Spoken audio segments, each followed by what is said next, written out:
Izin usaha pertambangan nikel milik PT GAG Nikel, anak perusahaan PT Aneka Tambang Tbk Antam di Kabupaten Raja Ampat, Papua Barat Daya dihentikan sementara oleh pemerintah. Menteri Energi dan Sumber Daya Mineral Bahlil Lahadalia akan mengecek lokasi tersebut.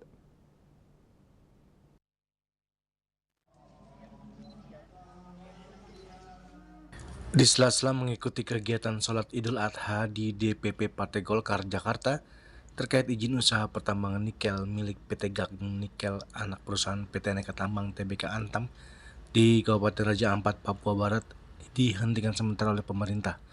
Menteri Energi dan Sumber Daya Mineral Bahlil Lahadalia akan mengecek lokasi tersebut. Bahlil juga menanggapi adanya komunikasi dengan Seskap Lelkol Teddy Indra Wijaya terkait Raja Ampat. Namun ia mengatakan komunikasi itu konteksnya mengenai tugasnya. Bahlil juga menyebut pemerintah tetap berkomitmen menjaga keseimbangan antara pemanfaatan sumber daya alam dan perlindungan lingkungan. Pengawasan terhadap tambang akan dilakukan secara ketat.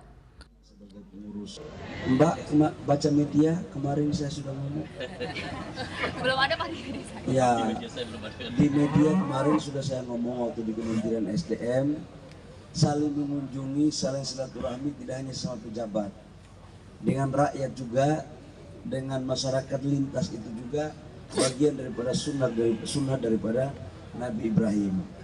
Jadi insya Allah doakan saja. Saya kebetulan ada rencana mau kunjungi wilayah Papua Barat Daya dan Papua Barat, mau kunjungi sumur-sumur minyak di Sorong, di Fak-Fak sama BP di Bintuni. Nah mungkin saya lihat celah-celah waktu saya di situ, saya akan mencoba karena ini masih dalam suasana hikmah Idul Adha. Karena tadi saya ingat betul tausiah sekjen tadi, silaturahmi, kumpul-kumpul, makan-makan, traktir makan itu bagian daripada ajaran Nabi Ibrahim. Maka mungkin dengan itu memperkuat iman saya atau ketebalan keyakinan saya untuk saya bisa berkunjung ke sana.